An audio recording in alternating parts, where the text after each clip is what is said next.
It's really cool to see the kind of good that I can put out in the world just from like mowing a lawn and, spread that amount of positivity into the world. You're listening to the Blacktop Banter podcast, the premier podcast in the asphalt industry, made for contractors with contractors. Hey everybody, welcome back to Blacktop Banter. Real special treat for you today. Spencer B owns SB Mowing out of Kansas and has grabbed the attention on social media and in the lawn care community for his amazing videos where he mows lawns for free, films the process, and his interactions with the people in those videos. You may or may not know it, but you've likely seen at least one of his videos on your social media feeds.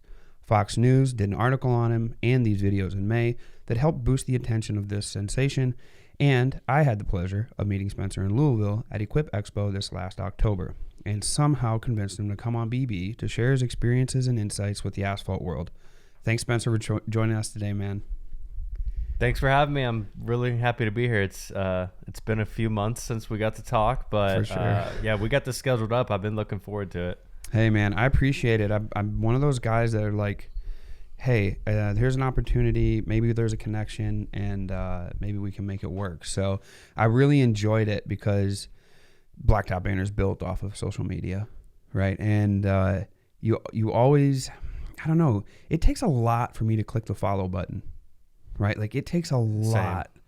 And you're one of those people that create content where I feel like people hit the follow button after one video if they have a chance to, just because of what you do with your social media. So we'll get into it.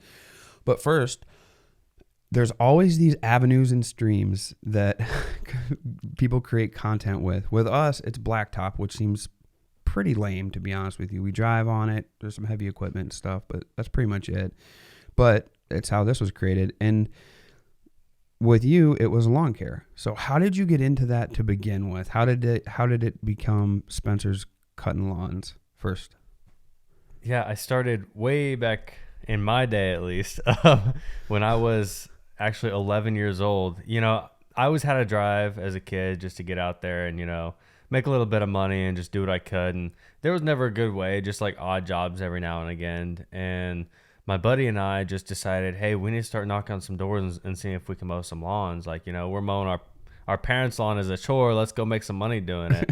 Right. So we went and knocked on some neighbors' doors, and we got our very first one. And we'd push my dad's lawnmower and his dad's weed eater. We'd walk it down the street once a week and start just mowing that lawn. And we did that for a while and started growing our business. And then we eventually split off, and I kept just kind of growing the business on my own through high school, and eventually, got to college, and I went to K-State, which is about 2.5 hours from where I live. So I hired a couple of guys just to kind of help me out during the week, and I drive back every weekend, just to keep up on the clients. And then after I graduated from college, I got a full-time job as a software developer. Dang. I continued running the lawn care business. I had my guys working during the week, and then I'd work on the weekends. It was crazy. That's wild, dude, to think about. Yeah, and then 4 or 5 months after that is when I finally started doing social media. Dang, dude.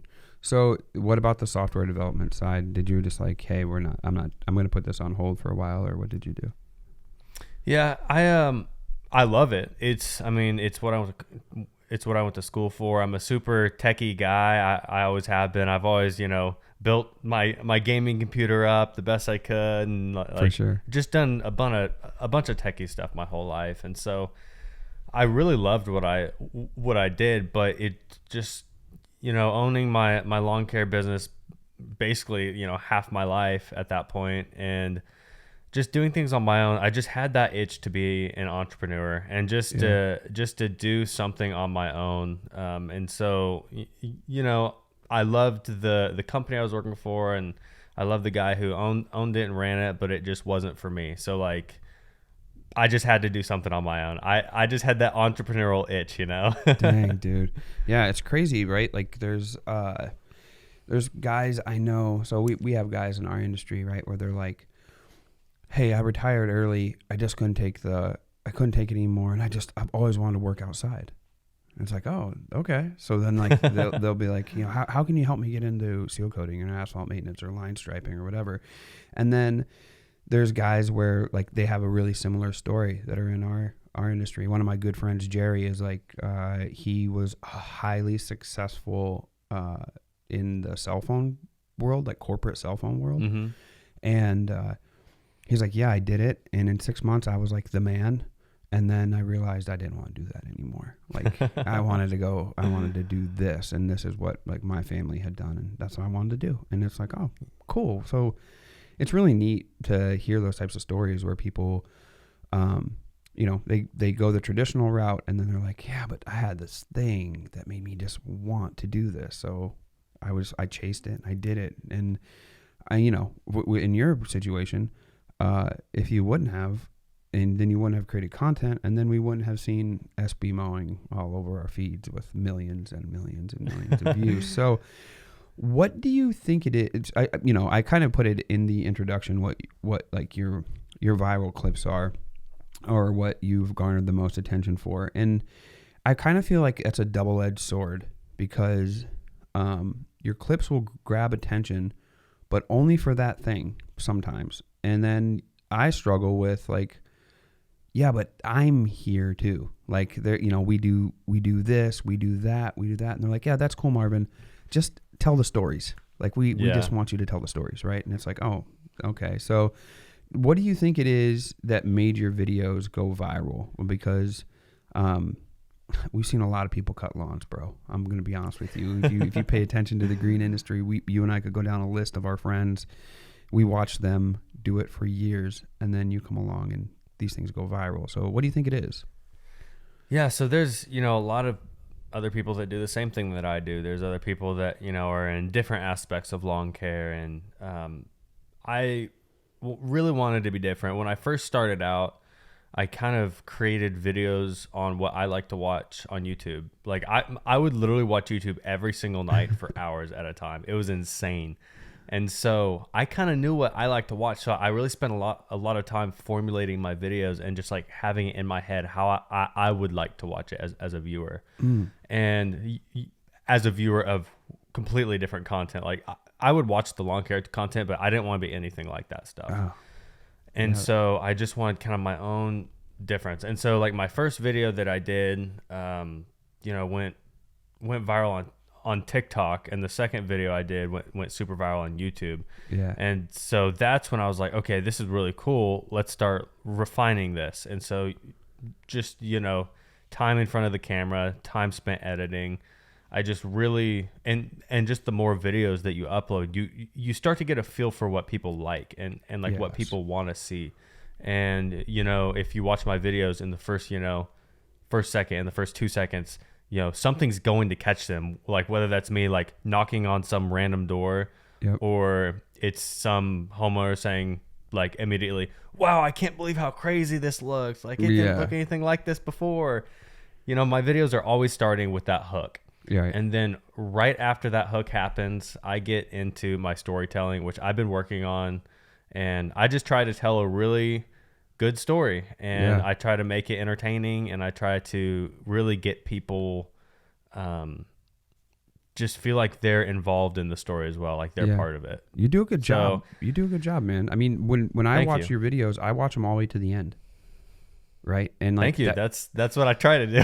Yeah. And I figured when you were explaining your formula, like that's what you were wanting to do. That's what the algorithms love. That's what the platforms love. Right. So, one thing I found unique about that is like everybody's hitched up on trending audio, and like, you know, it has to say this, and this, and then you have to use these tags or whatever. And with your stuff, it's never that. It's the hook, right? Like, look at this lawn. I'm going to transform it, and it looks like, you know, looks like a field, looks like a prairie out west, dude. And then when you have the conversation with somebody and then you go to the interaction, there's, correct me if I'm wrong, but the majority of the time, if not all the time, there's no music. It's the sped up audio I can hear in the background and your voiceover, which to me is like, I don't know if it's ASMR style or what, dude, but I like to hear you tell the story of like, you know, it was really overgrown. And after I talked to the homeowner, I found out that the property next door had been vacant for so long. Somebody had passed away, and the story is there. And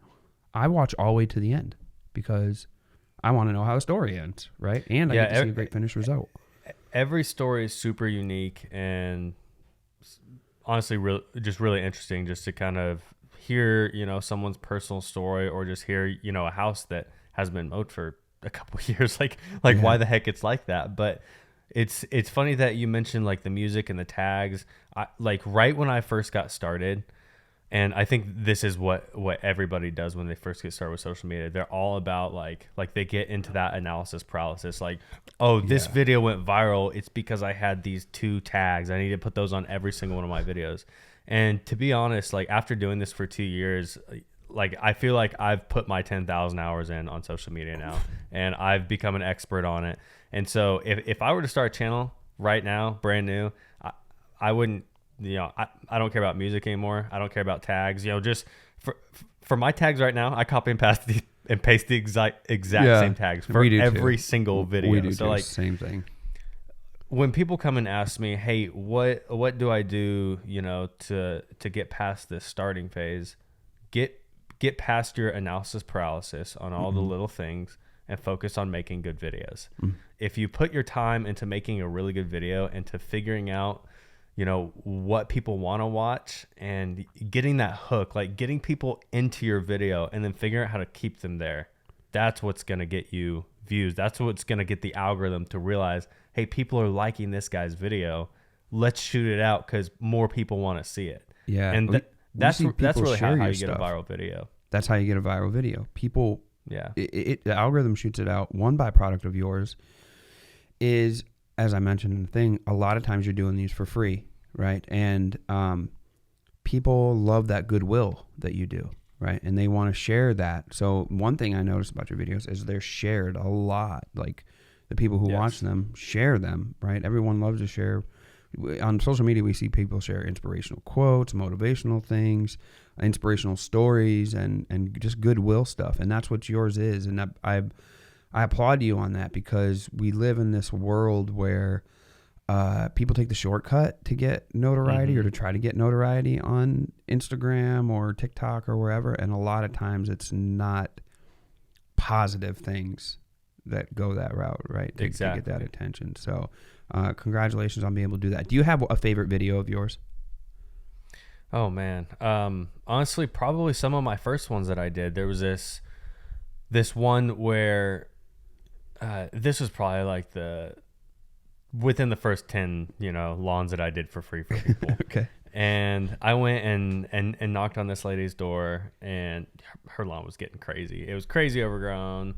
And I'm like, hey, what's going on? I'd love to help you out. And she basically just told me, I rent this house, and the landlord doesn't let me use the detached garage to store my lawn equipment. So I've had a lawnmower stolen twice out of my backyard. Dang. And I've been trying to keep up on it, but I'm disabled. I'm like, oh, she's disabled. And like, as she said that, I just kind of look at her, look at her legs, look at her arms, like just to see why she's disabled. And she's literally missing a foot. And she's she had a foot amputated, and she's trying to mow her lawn every week and trying to keep up with it. And she's getting her lawnmower stolen. And so that one actually is one of my favorites because I got hers taken care of for free. And then we got her on my route at like a pretty discounted rate so that she could afford it. Yeah. And we've been taking care of her since for like 2 years now. Yeah, that bared good fruit and soul, and you're able to get her on your route too. So that's good, man. That's the type of stuff that we like to hear, is that type of stuff. What do you think? So that that kind of leads me to one of the final questions here that we have is, what do you think is the best byproduct of the content that you create? Or that you have created? What's been the best byproduct? Because I'm gonna be honest with you, I seen you rapping in the bed of a pickup truck at Equip Expo. That was pretty badass. You were on my friend. Cool. Yeah, it was very cool. I also seen you on my friend Paul Jameson's podcast, right, which was awesome. We got to hang out at Equip Expo, which is absolutely awesome. You got a lot of good byproducts coming from this, man. And what do you think is the best one? I'm incredibly proud of the Blacktop Banter Edition seal coating unit produced in partnership with KM International and available in both 550 and 700 gallon versions. Custom built on the same frame as their bulletproof hot boxes, I work closely with KM to design what I believe is the best seal coating unit on the market, a unit designed by a contractor for contractors. Learn more about the unit and to see a walkthrough of the entire unit by visiting kminternational.com. If you're serious about efficiency and performance, listen up. The Craftco SuperShot 125 is not just a melter, it's a strategic pavement maintenance advantage. Quick startups, fume-free, automatic agitator shutoff, a splash-proof lid, and pumping on demand, these features are essential for any serious asphalt maintenance contractor. So don't settle for mediocrity. Elevate your game with the Craftco SuperShot line of melters by visiting craftco.com today. In my opinion, Dynapack CC900G roller is the best roller on the market for driveway and small parking lot paving contractors. The seismic technology in these rollers is unbeatable for the smoothness and compaction they provide, and I choose the Dynapack CC900G over the little yellow roller that you're used to seeing every single time. But don't just take my word for it. Check them out in person at Pavex and World of Asphalt, or visit Dynapack.com to find a dealer near you. Hey Blacktop Banter fans, this is Michael with Aquafault. Say goodbye to potholes and roadway damage without the need for large crews, heavy equipment, or toxic chemicals. Aquafault is the only permanent repair material for asphalt and concrete that uses water. And installation is simple. Just pour, add water, and tamp. It's that easy. An Aquafault repair can be open to traffic immediately and fully sealed within 24 hours. Plus, the product is backed by a 3-year warranty and made in the USA. Visit aquafault.com. That's AQUAPHALT.com to learn more. In the past year, Jobber has been our CRM of choice at Wiscode, and it's made our world exponentially better efficiency-wise. The request to quote and quote to invoice process is seamless and professional. The scheduling aspect keeps us on point and the team leaders moving throughout the day from project to project, while the timesheet feature tracks the team members' hours. For our small seal coating company, it has helped build the solid foundation we can scale from. Jobber is now a sponsor of Blacktop Banter and helps bring this show to you. With this partnership, Jobber is offering an exclusive savings to BB listeners of 20% off for 6 months. To take advantage of this, find the Jobber link in the show description and get to improving your process today. Hi contractors, it's Kyla from Wiscoat. We use Stencil Plus for all of our pavement marking stencils. Alphabet letters, numbers, directional arrows, handicap markings, you name it. We use it and we get it all from Stencil Plus. Right now, for a limited time, you can save 10% on your stencil order by using code BB10 during checkout at stencilplus.com or by calling 877-372-6055. Contractors, you need to make it easy for potential customers to reach you. Get a custom phone number from the 800 Pavement Network and plaster it on the side of your trucks and rigs, and I guarantee you'll see increases in leads and jobs booked. Get yours by calling 1-800-728-3636. Yeah, so there's like different like avenues I could go down on this. So overall, it's really cool to see the kind of good that I can put out in the world just from like, mowing a lawn that, nobody's out here watching me mow a lawn. All these people driving by probably think I'm crazy with this tripod out there. Like what's this guy doing? And so it's really cool that, me just as this dude in Wichita, Kansas can go out and, spread that amount of positivity into the world, just, mowing a lawn.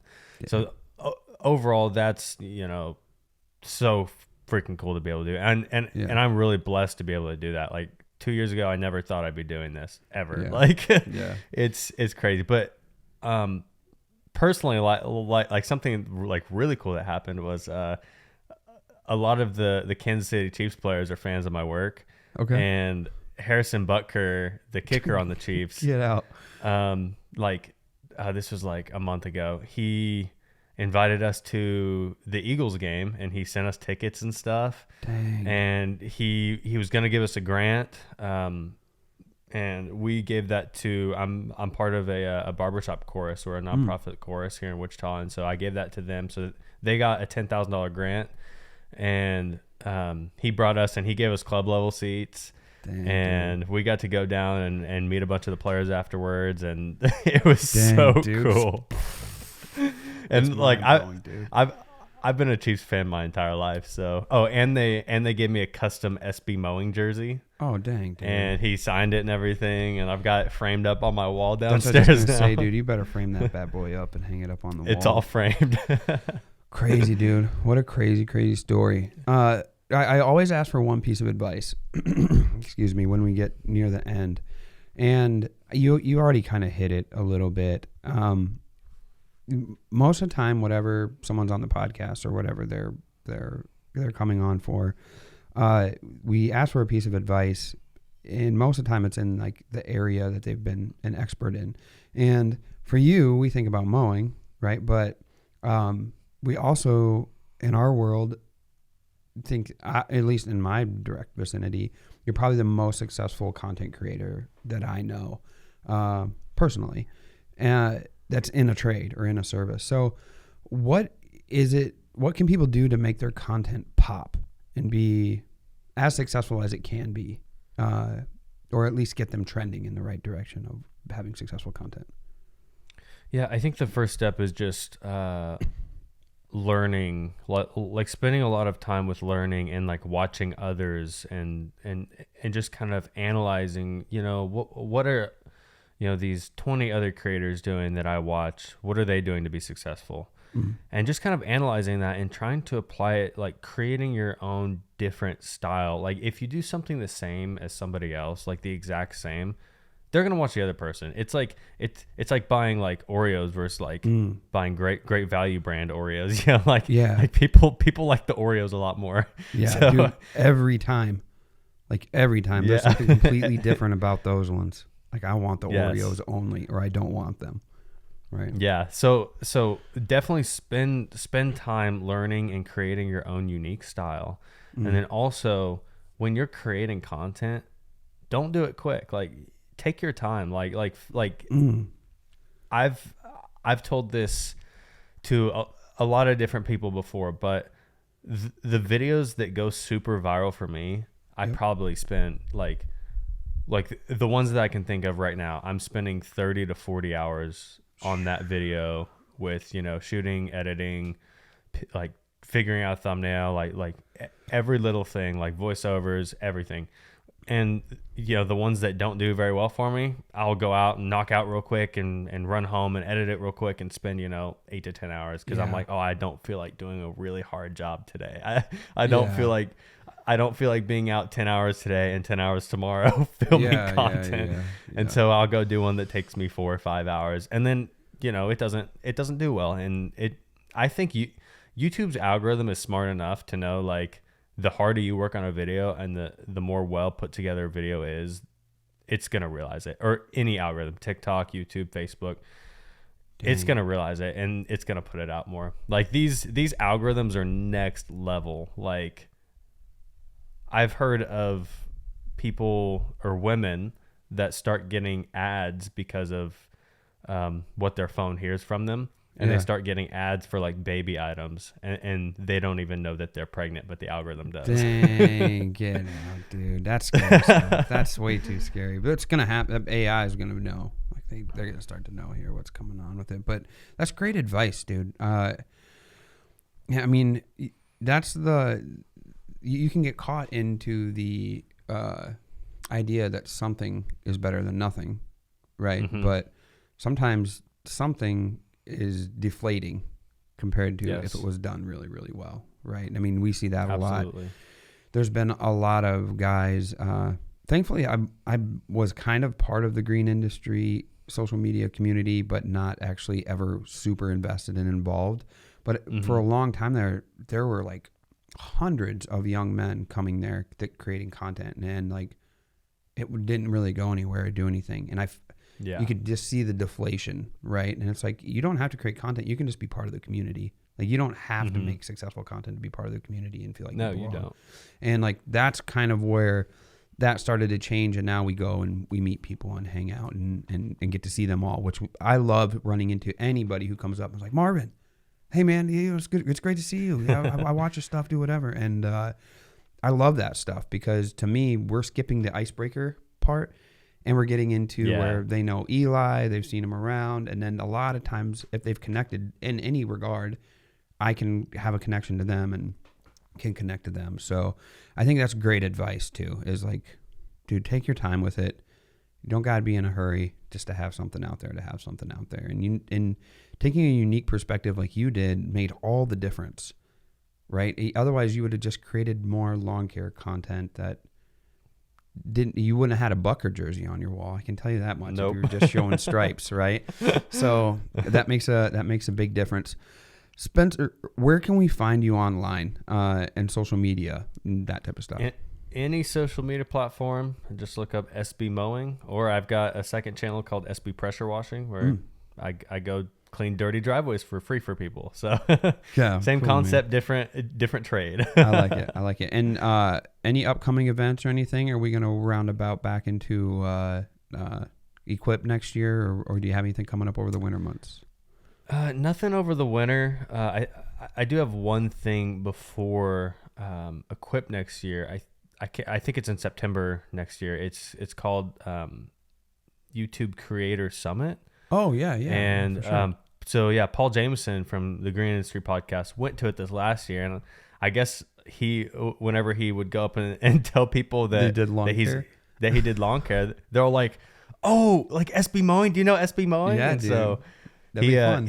he convinced me to go this year. He said it was some good just some good networking with other creators. Yeah. Because they don't allow any fans of that event. It's only people that create content. Yeah. No, that's totally cool. It's been on our radar now. We kind of missed it. Paul was like, "You should go to this." I'm like, whatever. And then after he come back, he's like, "You should have totally went to it." But I think it's gonna be cool for you, right? People are asking for you or where you are, and then you show up. It's like it happened to me 2 years ago at World of Asphalt. We had never went, and I went just to attend, just to see like what was there, and we had such a warm welcome. And they were like, cool. "Oh, we didn't know you were coming. We're so glad to see you." Now, we're working with World of Asphalt this year. They were like, "We didn't even know you were interested." But as soon as I showed up, they were like, "Hey, how can we work with you on the next World of Asphalt Expo?" I'm like, "Oh, cool. This is going to be awesome." So you never know what can come to fruition. So that'll be cool, man. Yeah. Hopefully if I get to go, we'll see you there. But if not, dude, next year, Equip, we got to do it again. Yeah. You'll probably be wrapping in the back of a Tesla truck next year. Oh, we'll see. I don't know about that. We shut that. My rapping days might be over. I might be retired from rapping. All right, fine. We'll turn it into a country song or something. Cool, man. Well, I really, really appreciate you joining us today, man. It's very insightful.